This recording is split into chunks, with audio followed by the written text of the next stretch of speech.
മേഘ മീൻ വിഭവങ്ങളിൽ ഉപ്പ് കുറഞ്ഞു, ഹോട്ടൽ ഉടമയെ വെട്ടിപ്പരിക്കേൽപ്പിച്ചു. കൊല്ലത്തായിരിക്കും. കൊല്ലത്തല്ല, ഇത് നുമ്മ സീൻ വേറെയാണ്, ഇത് എറണാകുളത്താണ്. എന്താണ് മേഘ എല്ലാവരെ പോലെ കൊല്ലത്താണോ എന്ന് ചോദിച്ചത്? ഇത്തരത്തിലുള്ള അനിഷ്ട സംഭവങ്ങൾ ഉണ്ടാകുമ്പോൾ സ്വാഭാവികമായിട്ടും കൊല്ലത്താവാറാണ് പതിവ്. ഇത് നമ്മൾ തന്നെ, ഞാൻ തന്നെ ഒരു 100 തവണ പറഞ്ഞിട്ടുള്ളതാണ്. ഞങ്ങളെ സംബന്ധിച്ചിടത്തോളം, ഞങ്ങൾ കൊല്ലത്തുകാരെ സംബന്ധിച്ചിടത്തോളം കൊല്ലപ്പൊന്നാണ്. അതെല്ലാവർക്കും സ്വന്തം സ്ഥലം ഭയങ്കര ഇമ്പോർട്ടന്റ് തന്നെയായിരിക്കും ആണല്ലോ. അപ്പൊ ആ നാടിനെ ആക്ഷേപിക്കാൻ ശ്രമിക്കുമ്പോ എങ്ങനെയാണ്? ഒരു കാര്യമുണ്ട്, ഇപ്പൊ കൊല്ലംകാരെല്ലാം അക്രമ സംഭവങ്ങൾ അഴിച്ചുവിടുന്ന ആൾക്കാരാണെന്നോ അവരെല്ലാം ക്രിമിനൽ മൈൻഡ് സെറ്റ് ഉള്ള ആൾക്കാരാണെന്നോ എനിക്ക് അഭിപ്രായമില്ല. പക്ഷെ ഇങ്ങനെ ഈ വാർത്തകൾ എടുത്ത് നോക്കുമ്പോ ഉണ്ടല്ലോ, ഇതുപോലുള്ള അക്രമ സംഭവങ്ങളിൽ ഒരു ഏറിയ ഭാഗവും കൊല്ലത്ത് നിന്നായിരിക്കും. അങ്ങനെയൊന്നുമല്ല. അത് വാർത്താ മാധ്യമങ്ങൾ കൊല്ലത്ത് എന്ന് പറയുമ്പോൾ എന്തോ ഒരു വലിയ വാർത്താ പ്രാധാന്യം കിട്ടുമെന്ന് കരുതി എല്ലാത്തിൻ്റെയും അറ്റത്ത് കൊല്ലം ചേർത്ത് വിടുന്നതാണ്. ഞങ്ങളെ സംബന്ധിച്ചിടത്തോളം കൊല്ലം എന്ന് പറയുന്നത് നാട്ടിലെ കേരളത്തിലെ 14 ജില്ലകളിലും ഇന്ത്യ മഹാരാജ്യത്തെ 28 സംസ്ഥാനങ്ങളിലെ മറ്റ് ജില്ലകളിലും ഒക്കെ നടക്കുന്നത് പോലെയുള്ള അനിഷ്ട സംഭവങ്ങൾ തന്നെയാണ് കൊല്ലത്ത് നടക്കാറ്. അപ്പോൾ അതിൻ്റെ കാരണങ്ങൾ ഇങ്ങനെ മാറ്റിയെടുക്കുകയാണ്. ഇപ്പോൾ ഐസ്ക്രീം കേസിൽ തന്നെ അവസാനം കൊല്ലത്തുകാരൻ തന്നെയായ കേരളത്തിലെ പ്രമുഖ മാധ്യമ പ്രവർത്തകനായ അരുൺകുമാറിന് തിരുത്തി പറയേണ്ടുന്ന സാഹചര്യം ഉണ്ടായില്ലേ? ഈ കൊല്ലത്ത് തന്നെയുള്ള ആളുകളാണ് സ്വയമേ എന്തോ ഒരു ബ്രാൻഡിങ്ങിന് വേണ്ടിയിട്ട് കൊല്ലത്തെ കരുത്തി കാണിക്കുന്നത് എന്നുള്ളതാണ് ഏറ്റവും സങ്കടകരമായ കാര്യം. ഉള്ള കാര്യങ്ങളാണല്ലോ റിപ്പോർട്ട് ചെയ്യപ്പെടുന്നു എന്നുള്ളത് അവിടെ നിൽക്കട്ടെ, പക്ഷെ ഇതൊക്കെ സംഭവിക്കുന്നുണ്ട്. എനിക്കൊന്ന് ഈ കൊല്ലത്തിന്റെ കാറ്റിനൊരു അക്രമ സ്വഭാവം ഉണ്ടോ? ഒന്നുമില്ല. കൊല്ലത്തിന്റെ കാറ്റിന് അക്രമ സ്വഭാവം ഒന്നുമില്ല. കൊല്ലത്തെ കാറ്റിന് പ്രതികരണശേഷി അല്പം കൂടുതലാണ്. ഓക്കെ, ആ പ്രതികരണശേഷി മാന്യമായ രീതിയിൽ സംസാരിച്ചോ, തല്ലു കൊടുത്തോ അങ്ങ് അവസാനിപ്പിക്കും. ഇതിനെയാണ് അക്രമ പ്രശ്നം. അല്ലാതെ കല്യാണ വീട്ടില് ബോംബ് പറഞ്ഞിട്ടല്ലോ. ഒരു പ്രതികരണ ശേഷി ഒരു തല്ലു കൊടുത്തിട്ട് നിർത്തുന്നത് തമ്മിൽ വ്യത്യാസം. രാഷ്ട്രീയ എനിക്ക് നമ്മൾ തമ്മിൽ അഭിപ്രായ വ്യത്യാസമുണ്ട്. രോഹിത്തേട്ടന് ഞാൻ പറയുന്ന കാര്യങ്ങളോട് ഒരു തരത്തിലും ഒരു യോജിക്കാൻ കഴിയുന്നില്ല. അപ്പൊ രോഹിത്തേട്ടൻ ഉറപ്പായിട്ട് അതിനെ പ്രതികരിക്കുന്നത് വാക്കുകൾ കൊണ്ടായിരിക്കും. അതും മോശമായിട്ടുള്ള രീതിയിലല്ല, പാർലമെന്ററി ആയിട്ടുള്ള വളരെ മാന്യമായ രീതിയിൽ മേഘ പറഞ്ഞത് തെറ്റാണ്, അല്ലെങ്കിൽ മേഘ പറയുന്നതിനോട് എനിക്ക് യോജിക്കാൻ പറ്റില്ല. ഇതിനെയാണ് നമുക്ക് അംഗീകരിക്കാൻ കഴിയുന്ന പ്രതികരണ ശേഷി എന്ന് പറയുന്നത്. ആത്മാഭിമാനത്തെ ചോദ്യം ചെയ്യുന്ന തരത്തിലാണ് താങ്കളുടെ പ്രതികരണം എന്ത് ചെയ്യാൻ പറ്റും എന്ന് പറഞ്ഞാൽ നമുക്ക് തല്ലാൻ പറ്റും. ഞാൻ പാർലമെന്ററി ആയി മാറുന്ന ഒരു സാഹചര്യത്തിലേക്ക് ഒക്കെ പോകുന്ന ഒരു സാഹചര്യം ഉണ്ടാവും. അതിനോട് യോജിക്കാൻ കഴിയില്ല. ഞാൻ പറയട്ടെ, ഇപ്പൊ ഉത്തരമലബാറിലേക്ക് കണ്ണൂരിലേക്ക് പോകും. അവിടെ എന്താണ് സംഭവിച്ചുകൊണ്ടിരുന്നത്? തങ്ങൾ വിശ്വസിക്കുന്ന രാഷ്ട്രീയ പ്രസ്ഥാനങ്ങളുടെ പേരിൽ, പ്രത്യയശാസ്ത്രങ്ങളുടെ പേരിൽ ബോംബ് പറഞ്ഞ് കൊന്നുകൊണ്ടിരുന്ന ഒരു കാലഘട്ടം ഉണ്ടായിരുന്നില്ലേ? എന്തിനാ പറയുന്ന ടി പി ചന്ദ്രശേഖരൻ എന്ന് പറയുന്ന സഖാവിനെ എന്തിനാണ് വെട്ടിക്കൊന്നത്? ആ മനുഷ്യൻ ആരെങ്കിലും കൊന്നിട്ടാണോ? ആ മനുഷ്യൻ ആരെങ്കിലും തെറി വിളിച്ചിട്ടാണോ? പുള്ളിയുടെ രാഷ്ട്രീയം പറഞ്ഞതിന്റെ പേരിൽ അദ്ദേഹത്തെ വെട്ടിക്കൊല്ലുന്ന സാഹചര്യം കേരളത്തിൽ ഉണ്ടായില്ലേ? ഉണ്ടായിട്ടുണ്ട്. അപ്പോൾ സ്വാഭാവികമായി ഇത് കൊല്ലത്തെ ഒരു വാർത്ത എന്ന് കേൾക്കുമ്പോഴേ മാധ്യമ പ്രവർത്തകരുടെ മുഖത്ത് വരുന്ന ഒരു ഇളിപ്പ്, ഒരു ചിരിയൊക്കെ അത് ഈ അരുൺകുമാർ ആയാലും സുജയ പാർവതി ആയാലും അങ്ങനെ ആരെങ്കിലും ഈ ഐസ്ക്രീം കേസ് കഴിഞ്ഞ് അങ്ങോട്ട് വന്നപ്പോഴത്തേക്ക് കൊല്ലത്ത് കുഴിമന്തിയുടെ ക്വാണ്ടിറ്റി കുറഞ്ഞു. അതൊന്നും അല്ല, ഏതോ പ്രാന്തനോ കള്ളുകുടിയനോ പോയി ഒരു ഹോട്ടൽ അടിച്ച് ചേർത്തു. അതിന് അങ്ങനെ വാർത്ത കൊടുക്കേണ്ട ആവശ്യമുണ്ട്? അങ്ങനെയല്ല. ഇവിടെ ഇപ്പൊ കൊച്ചിയെ സംബന്ധിച്ച് നോക്കുകയാണെങ്കിൽ നമ്മൾ സാധാരണ ഒരു ഹോട്ടലിൽ കയറിയിട്ട് പൊറോട്ടയോ ദോശയൊക്കെ മേടിക്കുകയാണെങ്കിൽ ഗ്രേവി തരില്ല. അപ്പൊ നമുക്ക് കുറച്ച് കൊല്ലം സ്വദേശികളായിട്ടുള്ള ഫ്രണ്ട്സ് ഉണ്ടല്ലോ, അതിൽ കുറച്ച് ഫ്രണ്ട്സ് പറയുന്ന ഞങ്ങളുടെ നാട്ടിലൊക്കെ ഗ്രേവി കിട്ടും, അതിലേക്ക് കയറി അടിക്കുകയും ചെയ്യും. ഇതാണ് പറഞ്ഞത്. സാധാരണ അങ്ങനെയല്ല, ഞാൻ പറഞ്ഞ എന്റെ സുഹൃത്തുക്കളുടെ കാര്യമാണ്. അടി നടത്തിയ ചിലപ്പോ ഈ കൊല്ലം സ്വദേശികളാവാം എന്നാണ് ഞാൻ പറഞ്ഞത്. അങ്ങനെയല്ല. എറണാകുളത്ത് ഒരു ഹോട്ടലിൽ പിന്നെ ഫുഡിൽ മണ്ണ് വാരിയിട്ടല്ലോ. കൊല്ലത്തായിരുന്നോ? തൃശ്ശൂരിൽ നിന്ന് എന്തൊക്കെ? എറണാകുളത്ത് നമുക്ക് അങ്ങനെ പറയാൻ കഴിയില്ല, കാരണം 14 ജില്ലകളിൽ നിന്നും ആൾക്കാർ വന്ന് താമസിക്കുന്നുണ്ട്. ഞാൻ തിരുവനന്തപുരം സ്വദേശിയാണ്. കൊല്ലത്തിന്റെ ഏറ്റവും വലിയ പ്രശ്നം എന്താ? കൊല്ലത്തിന്റെ കപ്പലണ്ടി കേസിനകത്ത് കപ്പലണ്ടി വിൽക്കാൻ വന്നത് തമിഴ്നാട്ടുകാരൻ, കപ്പലണ്ടി മേടിക്കാൻ വന്നവൻ തിരുവനന്തപുരത്തുകാരൻ. അടി നടന്ന് കൊല്ലത്ത് വെച്ചാണെന്ന് പറഞ്ഞിട്ട് അതും കൊല്ലത്തുകാരൻ. കൊല്ലത്തിന്റെ ബോർഡറിന് ഇപ്പുറത്ത് ആലപ്പുഴ വെച്ച് നടന്ന പപ്പട വിവാദം, അതും കൊല്ലത്തുകാരൻ മണ്ടയ്ക്ക് വന്ന് കയറി. ഈ ലേസ് വിവാദത്തിന്റെ യഥാർത്ഥ കഥ എന്താണെന്ന് വെച്ചാൽ, ചങ്ങാതിക്കൂട്ടം ഇപ്പൊ ഈ ഐസ്ക്രീം വിഷയം വന്നപ്പോഴും ചങ്ങാതിക്കൂട്ടം എന്ന് പറഞ്ഞ ഫേസ്ബുക്ക് പേജിൽ അതിന്റെ യഥാർത്ഥമായ വിഷയം ബിനീഷ് ഷെയർ ചെയ്തിട്ടുണ്ട്. കണ്ടു നോക്കണം, എന്നിട്ട് വേണം കൊല്ലത്തുകാരെ ട്രോളാൻ വരാൻ വേണ്ടി. കൊല്ലത്ത് വന്ന് തന്തയിലായ്മ കാണിച്ച് അടി കിട്ടും. ഇതാണ് പ്രശ്നം. ഇത് തന്നെയാണ് പ്രശ്നം. ഈ പറഞ്ഞ ആശയപരമായിട്ട് എതിർക്കൂ. നിങ്ങൾ എന്താണ് കാണിക്കുന്നത്? അല്ലെ പോലീസ് സംവിധാനമൊക്കെ എന്തിനാണ് നമ്മുടെ നാട്ടിലുള്ളത്? പോലീസിന് പിടിച്ചു കൊടുക്കുക, ഈ പിടിച്ചടിക്കും എന്നൊക്കെ പറയുന്നിടത്തല്ലേ പ്രശ്നം. അടി കൊടുക്കേണ്ട കേസിൽ അടി കൊടുത്താലേ നന്നാവത്തുള്ളെങ്കിൽ പിന്നെ അടി കൊടുക്കേണ്ട കാര്യമില്ലേ? നമ്മുടെ ആൾക്കാരെ നന്നാക്കാൻ നമ്മൾ ആരാണ്? നമ്മളെ ബാധിക്കുന്ന വിഷയമാണല്ലോ, നമ്മുടെ സഹോദരിമാരെ ബാധിക്കുന്ന വിഷയമാണെങ്കിലോ, നമ്മുടെ കുഞ്ഞുങ്ങളെ ബാധിക്കുന്ന വിഷയമാണെങ്കിലോ. കൊല്ലത്തെ സംബന്ധിച്ചിടത്തോളം കൊല്ലത്തുകാരെന്ന് പറഞ്ഞു കഴിഞ്ഞാൽ കൊല്ലത്തിന്റെ ഒരു പ്രത്യേകത എന്താ? ഒരു സൈഡ് മൊത്തം മലനിരകൾ, ഒരു സൈഡ് മൊത്തം കടല്, ബാക്കിയുള്ളിടത്ത് കായല്. അപ്പൊ ഇതിനോടൊക്കെ പ്രകൃതിയോടൊക്കെ പടവെട്ടി ജീവിതം ഉണ്ടാക്കിയ ആളുകളാണ്. ആ പാരമ്പര്യമുള്ള എല്ലാ ജില്ലകളുടെ കാര്യം എടുത്തു നോക്കിയാലും ഇതുപോലൊക്കെ തന്നെ കാടും കായലും ഒക്കെ ഉള്ള സ്ഥലങ്ങളൊക്കെ തന്നെയാണ്. ഇടുക്കിയിൽ എത്ര കടലും കായലും ഉണ്ടെന്ന് പറ. ഞാൻ അങ്ങനെയല്ല പറഞ്ഞത്. എന്തായാലും അല്ലെ, അപ്പൊ ഇടുക്കിയില് ഈ പറഞ്ഞ കർഷകർ കൂടുതലല്ലേ, മലയോര പ്രദേശം കൂടുതലല്ലേ, അത്രയും മലയോര പ്രദേശം കൊല്ലത്തുണ്ടോ? അങ്ങനെ തിരിച്ചു ചോദിക്കേണ്ടി അത്രയില്ല. ഞാൻ പറഞ്ഞത് അവരുടേതായ ഒരു ജോഗ്രഫിക്കൽ സിറ്റുവേഷനിൽ നിന്ന് ജീവിക്കുന്ന, അതുമായിട്ട് പൊരുത്തപ്പെട്ട് നിൽക്കുന്ന സാധാരണക്കാരുള്ള എല്ലാ ജില്ലകളിലും അങ്ങനെ തന്നെയുണ്ട്. ഞങ്ങളെ സംബന്ധിച്ചിടത്തോളം ഒരു സൈഡിൽ നീണ്ടു മലനിരകൾ, വനനിരകൾ, കടൽ തീരങ്ങൾ, കായൽ തീരങ്ങൾ, ഇതിനോടൊക്കെ പടവെട്ടി ഒരു നല്ല ജീവിതം പടച്ചു വെച്ച് പൗരാണിക കാലം മുതലേ ഇരുമ്പിൻ്റെയും കയറിൻ്റെയും ഒക്കെ കശുവണ്ടിയുടെയും ഒക്കെ വലിയ വ്യവസായ സാധ്യതകൾ തുറന്നു വെച്ച് വലിയ വ്യവസായങ്ങൾക്ക് തുടക്കം കുറിച്ചു വെച്ച് നല്ല സംസ്കാരത്തിന്, നല്ല കലകൾക്ക്, കഥകളി അടക്കമുള്ള കലകൾക്ക് തുടക്കം കുറിച്ചു വെച്ച് നല്ല ഭക്ഷണം ലഭിക്കുന്ന, ശുദ്ധമായ കായൽ മത്സ്യങ്ങൾ ലഭിക്കുന്ന, ശുദ്ധമായ കടൽ മത്സ്യങ്ങൾ ലഭിക്കുന്ന, ശുദ്ധമായ ആഹാരം ലഭിക്കുന്ന, കുറഞ്ഞ വിലയിൽ മാന്യമായ ഫുഡ് വിളമ്പുന്ന, അല്ലാതെ കൊച്ചിയിലെയും തിരുവനന്തപുരത്തിലെയും ഹോട്ടലുകളെ പോലെ മാലിന്യം നിറഞ്ഞ ഫുഡുകളൊന്നും അല്ല.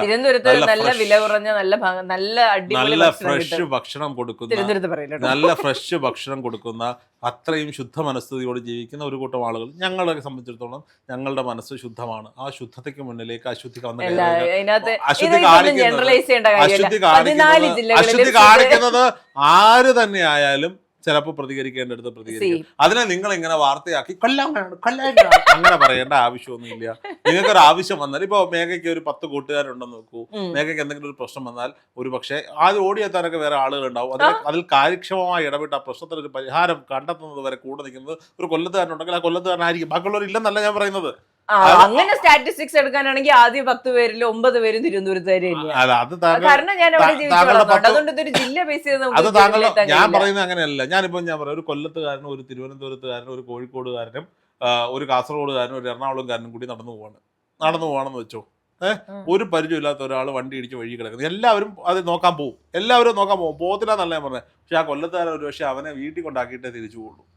അത് കൊല്ലത്തിന്റെ മാത്രം തനതായിട്ടുള്ള പ്രത്യേകതയൊന്നുമല്ല. അത് ഓരോ മനുഷ്യന്റെ ബേസിക് ക്വാളിറ്റീസിൽ വരുന്നതാണ്. എല്ലാ ജില്ലകളിലും ഇതുപോലെയുള്ള നല്ല മനുഷ്യരും മോശം മനുഷ്യരും ഉണ്ട്. കൊല്ലത്തുകാരല്ല ഇനി ബാക്കിക്കൂടെ പറയട്ടെ, കേൾക്കട്ടെ. പക്ഷെ ഈ കാണുന്നവർക്കും ഈ രോഗിക്കും രോഗിയുടെ വീട്ടുകാർക്കും ഇയാൾ വെച്ചിട്ട് റൂഡാണ്, പ്രശ്നക്കാരനാണെന്നൊക്കെ തോന്നിയേക്കാം. പക്ഷെ അയാളുടെ മനസ്സ് തങ്കം സാർ, അവർ തങ്കം. നമ്മൾ മനസ്സിലാക്കണം. നിങ്ങളെയൊക്കെ നാട്ടില് സുനാമി ഒരു രാത്രിയില് ഇവിടെ ഭരിച്ചിരുന്ന സർക്കാർ, ഇപ്പൊ മറ്റേ എം മണി ആശാൻ പറഞ്ഞില്ലേ, മറ്റേ കറണ്ട് കട്ടിനെ കുറിച്ച് പറഞ്ഞല്ലോ. കറണ്ട് അരമണിക്കൂർ പോയാലും നമ്മൾ അങ്ങ് സഹിക്കും. രാത്രി ഡാം തുറന്നിട്ട് ആരെ കൊല്ലാനൊന്നും പോകുന്നില്ലല്ലോ ഇവര്. അപ്പോ ഡാം തുറന്നു വിട്ട് നാട് മുഴുവൻ വെള്ളത്തിൽ മുക്കി മഴയും പെയ്ത് പ്രളയമൊക്കെ വന്നപ്പോ സ്വന്തം ഉപജീവന മാർഗങ്ങളായ വള്ളവും വലയും ഒക്കെ ആയിട്ട് പത്തനംതിട്ടയിലും തിരുവനന്തപുരത്തും ഇടുക്കിയിലും കാസർഗോഡ് എവിടെയൊക്കെ പോകണോ അവിടെയൊക്കെ പോയത് ഞങ്ങളുടെ മത്സ്യത്തൊഴിലാളികളാണ്. അവര് പറയുന്ന കേട്ടാ തോന്നും കൊല്ലം ജില്ലയിൽ മാത്രമേ കടലുള്ളൂ, ഈ പറഞ്ഞ കോസ്റ്റൽ മേഖല. കൊല്ലത്തുകാരാ പോയത് മൊത്തം ഇല്ലെന്ന് പറയരുത്. തിരുവനന്തപുരത്തുനിന്ന് പോയിട്ടില്ല.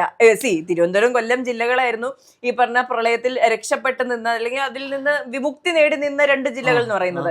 ഇവിടെ നിന്ന് എല്ലാ പോസിബിൾ ആയിട്ടുള്ള സഹായങ്ങളും എത്തിയിട്ടുണ്ട്. അതുകൊണ്ട് കൊല്ലത്ത് നിന്നാണ് ഞങ്ങൾ പോയത് പറയുന്നതിൽ അർത്ഥമില്ല. ഞങ്ങൾ ഒന്നടങ്കം പോയി. ഈ കാലാകാലങ്ങളായി ജയിച്ചു വരുന്ന രാഷ്ട്രീയ കക്ഷികൾക്ക് പോലും അറിയാം മനുഷ്യസ്നേഹികളായ ദീർഘവീക്ഷണമുള്ള സത്യസന്ധരായ ജനപ്രതിനിധികൾ എവിടെ നിന്നുണ്ടാകുന്നുണ്ട് എന്ന്. അതുകൊണ്ടാണ് ഞാൻ പറയുന്നത് എല്ലാ മന്ത്രിസഭകളിലും അല്ല, അയാള് ഈ പറയപ്പെടുന്നത് KSRTC നല്ലോണം നയിച്ചൊരു മന്ത്രിയല്ലേ, അയാൾ മന്ത്രി എന്ന നിലയിൽ നല്ല ആളല്ലേ. ഗിമ്മിക്കുകൾ കാട്ടിയെന്ന് നമുക്ക് വേണമെങ്കിൽ പറയാം. എന്ത് തന്നെയായാലും ഞാൻ പറയുന്നത്, ഇപ്പൊ പിണറായി വിജയന്റെ 2ാം മന്ത്രിസഭയിൽ എത്ര മന്ത്രിമാരുണ്ടായിരുന്നു കൊല്ലത്തുനിന്ന് പറ. നമ്മളിതേ ചർച്ച ഞാൻ ചോദിക്കുന്നത്, പിണറായി വിജയൻ മന്ത്രിസഭയിൽ എത്ര മന്ത്രിമാരുണ്ടായിരുന്നു കൊല്ലത്തുനിന്ന്? 3 അല്ലേ? അല്ലേ? അതെ അതെ ആണ്. 3 മന്ത്രിമാരുണ്ടായിരുന്നു. KV ഗണേഷ് കുമാർ ഉണ്ടായിരുന്നു, KN ബാലഗോപാൽ ഉണ്ടായിരുന്നു, ചിഞ്ചുറാണി ഉണ്ടായിരുന്നു. 3 മന്ത്രിമാരുണ്ടായിരുന്നു. പറയട്ടെ, ഈ കൊല്ലം ലോബി കണ്ണൂർ ലോബി പ്രബലമായ 2 ലോബികളിൽ നിന്ന് ഒരു ലോബിയിൽ നിന്ന് 3 മന്ത്രിമാരുണ്ടാകുന്നത് നോർമൽ. വി ഡി സതീശൻ സർക്കാരിൽ എത്ര മന്ത്രിമാരുണ്ട് കൊല്ലത്തുനിന്നോ? കൊല്ലത്തുനിന്ന് ബിന്ദു കൃഷ്ണ ഉണ്ട്, ഷിബു ബേബി ചോടുണ്ട്, പി സി വിഷ്ണു ഉണ്ട്. മറ്റേത് ജില്ലയിൽ നിന്നുള്ളേ മലപ്പുറത്ത് നിന്നുണ്ട്. അതൊരു പ്രത്യേക സാഹചര്യത്തിൽ വന്നു പോയതാ. അപ്പോൾ സ്വാഭാവികമായും എന്തുകൊണ്ടാണ് ഈ പറയപ്പെടുന്ന 3 മന്ത്രിമാരെ കൊടുക്കുന്നത്? എന്തുകൊണ്ടാണ്? അത്രയും കഴിവുള്ള ടാലന്റ് ഉള്ള ഇത്രയും ആൾക്കാരെ കൺട്രോൾ ചെയ്യാൻ 3 മന്ത്രിമാരെങ്കിലും മിനിമം വേണം. അങ്ങനെയൊന്നുമല്ല, ജനങ്ങളെ കൺട്രോൾ ചെയ്യാനൊന്നുമല്ല മന്ത്രിമാര് വേണ്ട. ഈ പറയപ്പെടുന്ന വകുപ്പുകൾ എടുത്ത് നോക്കി, ഇവരൊക്കെ ഭരിക്കുന്ന വകുപ്പുകളൊക്കെ എടുത്ത് നോക്കി, ഒന്ന് നോക്കൂ. തുടക്കം മുതൽ ഏറ്റവും കൂടുതൽ പ്രശ്നങ്ങളുണ്ടായ വനം വകുപ്പിലെ കൃത്യമായി നയിക്കണം ഇന്ന് പറഞ്ഞിട്ടുണ്ട്. കാട്ടിൽ കയറി പന്നിയെ വെടിവെച്ചാൽ മതിലടിച്ചു കൊണ്ടാലും പുറത്ത് വിടത്തില്ല, ജയിലിനുള്ളിൽ പിടിച്ചിടുമെന്ന് പറഞ്ഞിട്ടുണ്ട്. കാട്ടിന് പുറത്ത് വരുന്നതിന് നമുക്ക് ആലോചിക്കാം, കൃത്യമായി മന്ത്രി പറഞ്ഞിട്ടുണ്ട്. പുള്ളി ടെററായിട്ട് തന്നെയല്ലേ കാര്യങ്ങൾ പറയുന്നത്. അപ്പൊ ആ ടെററൊക്കെ ആവശ്യമാണെന്നേ ഒന്ന് പിടിച്ചിരിക്കണം. ബിന്ദു കൃഷ്ണ ഇവിടെ ഒരു കൂട്ടം തൊഴിലാളികളെ പിരിച്ചുവിട്ട വിഷയം തന്നെ എത്ര സിമ്പിളായിട്ടാണ് പരിഹരിച്ചത്. നിങ്ങൾ ബിന്ദു കൃഷ്ണ എന്തോ ആയിക്കോട്ടെ, അതൊരു പ്രൈവറ്റ് കമ്പനി അല്ലേ, സർക്കാർ കമ്പനി ഒന്നും അല്ലല്ലോ. പ്രൈവറ്റ് കമ്പനിയിൽ അങ്ങനെ ഇടപെടണമെങ്കിൽ കാര്യക്ഷമമായി പ്രവർത്തിച്ചാലല്ലേ പറ്റൂ. ബിന്ദു കൃഷ്ണയായ മന്ത്രിയാക്കിയപ്പോൾ എന്തൊക്കെയാണ് ഇവിടെ പറഞ്ഞത്? പുള്ളിക്കാരി പുതുപ്പള്ളിയിൽ പോയി തലയെ കൊണ്ട് മുണ്ടിട്ടിരുന്നത് എന്താണ്? മേഘ ഒരു ക്രിസ്ത്യൻ മതവിശ്വാസിയാണ്. മേഘ അങ്ങനെ പോയി അങ്ങനെയല്ലേ ഇരിക്കുക ഒരു പ്രാർത്ഥനയ്ക്ക്? അപ്പൊ സ്വാഭാവികമായിട്ട് എല്ലാ മതങ്ങളെയും ഒരുപോലെ കാണുന്ന ഒരു നാടാണ്. ഈ തിരുവനന്തപുരത്ത് നടന്ന വർഗീയ കൊലപാതകങ്ങളെ പറ്റി അറിയാമോ? കുറച്ചൊക്കെ നടന്നിട്ടുണ്ടല്ലോ. കൊല്ലത്ത് നടന്ന ഒരു വർഗീയ കൊലപാതകം പറ, ഒരു കൂട്ടക്കൊലയോ. തിരുവനന്തപുരം എന്ന് പറയുന്നത് നമ്മുടെ ഈ പറഞ്ഞ ഭരണസിരാ ജില്ല എന്നുള്ള നിലയിൽ സംഘർഷങ്ങളും പ്രശ്നങ്ങളും വർഗീയ കൊലപാതകത്തെ പറ്റിയിട്ട് ഞങ്ങളുടെ നാട്ടിൽ വർഗീയത ഇല്ല. വേഗേ ഞങ്ങളുടെ നാട്ടിൽ വർഗീയതയില്ല.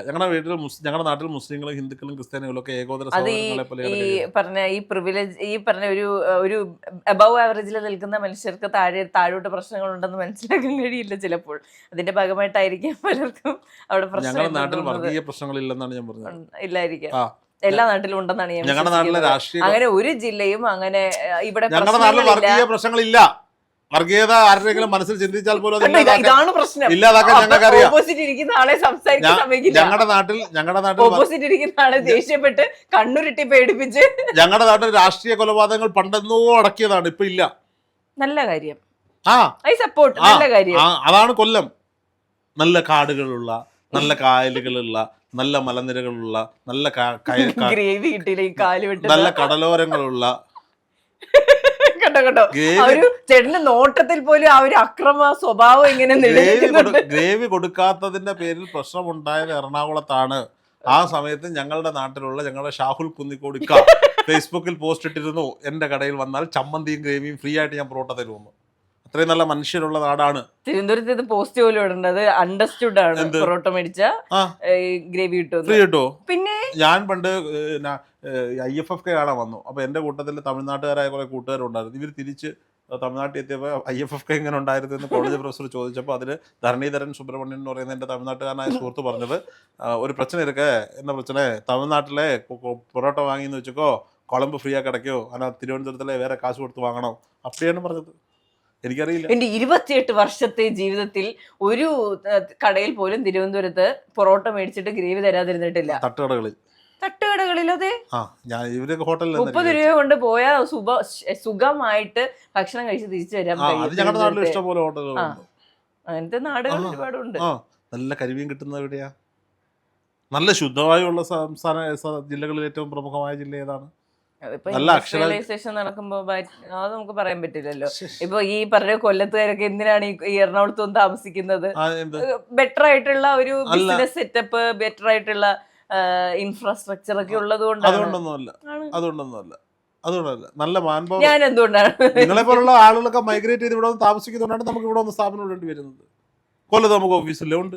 ഈ പറഞ്ഞ കൊല്ലത്ത് പ്രഗത്ഭരായ ആൾക്കാരെ നമുക്ക് സ്റ്റാഫായിട്ട് കിട്ടുമെങ്കിൽ എന്തിനീ പറഞ്ഞ മൈഗ്രേറ്റ് ചെയ്ത് വരുന്നവരെ ആശ്രയിച്ച് എറണാകുളത്തേക്ക് ഓഫീസ് ഇടേണ്ടി വരുന്നു? എല്ലാവരും കൊല്ലത്തുകാരായി കഴിഞ്ഞാൽ തന്നെ പിടിച്ചിരുത്തി സംസാരിക്കുന്ന പോലെ സംസാരിക്കാൻ പറ്റും. അപ്പോഴെന്നെ ഞാൻ കൊല്ലത്ത് ഓഫീസ് ഉണ്ടല്ലോ, കൊല്ലത്ത് ഓഫീസ് ഉണ്ടല്ലോ നമുക്ക്. നല്ല ചലച്ചിത്രകാരന്മാർ, നല്ല നാടക പ്രവർത്തകർ, നല്ല സാഹിത്യകാരന്മാർ അവിടെ ജനിക്കുന്നുണ്ട്. പക്ഷെ ഇവിടെ നിക്കാൻ ഇടം കിട്ടുന്നില്ല. ഒരു കുഴപ്പമില്ല. ചെന്നൈയിലും കൊച്ചിയിലും തിരുവനന്തപുരത്തും ഒക്കെ മാറി മാറി താമസിക്കേണ്ടി വരുന്നു. നിങ്ങൾ ആരും അംഗീകരിച്ച് കൊല്ലംകാരും നിങ്ങൾ ആരും അംഗീകരിച്ച് തരികയെ വേണ്ട. അവിടെ ജനിച്ചു വളർന്ന മൊട്ട അരുൺ അടക്കമുള്ളവർ കൊല്ലത്തെ അങ്ങ് കളിയാക്കുകയാണ്, ഇകഴ്ത്തുകയാണ്. അതുകൊണ്ട് ഞാൻ കൃത്യമായി പറയട്ടെ, കൊല്ലം പോലെ കൊല്ലം മാത്രമേ ഉള്ളൂ. എല്ലാ ജില്ലകളെയും പോലെ ആ ജില്ലകൾ മാത്രമേ. എല്ലാവർക്കും അതിന്റേതായ എങ്ങനെയാണ് ഇത് പറയേണ്ടി വരുന്നത്? എവിടെയാണ് ഏത് സാഹചര്യത്തിലാണ് ഇത് ഞങ്ങൾക്ക് പറയേണ്ടി വരുന്നത്? തമാശയൊന്നുമല്ല. ഒരു നാടിനെ മൊത്തം നശിപ്പിക്കാൻ ഇറങ്ങിക്കുന്ന കുറെ ക്രമീകരണങ്ങൾ. സത്യം പറഞ്ഞോണ്ടല്ലോ, ഇവനൊക്കെ അവിടെ കുറെ കൊല്ലത്തിറങ്ങി ലൈവ് ചെയ്യുന്ന സമയത്ത് കരണക്കുറ്റിയൊക്കെ അടിക്കണം. ഈ വളരെ സിമ്പിൾ ആയിട്ട് സോഫയിൽ ഇവനൊക്കെ കരണക്കുറ്റി അടിക്കണം. ഈ കൊല്ലത്തെ ആക്ഷേപം പറയുന്ന മാധ്യമ പ്രവർത്തകരുണ്ടല്ലോ, നാളെ കൊല്ലത്തെ പരിപാടി ചെയ്യുന്ന സമയത്ത് കൊടുത്തിട്ടുണ്ട്, ചരിത്രമുണ്ട്. ഞാൻ പറയുന്നില്ല, എന്ത് അഭിമാനത്തോടെ പറയാൻ പറ്റണമെങ്കിൽ അതൊരു ചെയ്തിട്ടുണ്ടെങ്കിൽ ചെയ്തത് പറയാനും പറ്റണം. അത് ഞങ്ങളെ കൊണ്ടേ പറ്റൂ. ഞങ്ങൾക്ക് ഒളിച്ചും പാത്തും ചെയ്യേണ്ട കാര്യമൊന്നുമില്ല. ഞങ്ങൾ പകൽ വെളിച്ചത്തിൽ ചെയ്യും. ചിലപ്പോൾ ലേസ് കഞ്ചാവ് അടിച്ചിട്ട് ലേസിന്റെ പിന്നാലെ പോയി അടി കൊടുക്കും. പപ്പടമൊന്നും പിടിച്ച ഞങ്ങളല്ല. അതുകൊണ്ട് ഞങ്ങളുടെ സംഭവ വികാസങ്ങൾ എല്ലാ നാട്ടിലും കിടക്കുന്നതാണ്. കൊല്ലത്തുകാരെ ഉപദ്രവിക്കാതിരിക്കുക. മീനിന് ഉപ്പ് കുറഞ്ഞതിന്റെ പേരിൽ കയറി വെട്ടിയത് എറണാകുളത്താണ്, കൊല്ലത്തല്ല.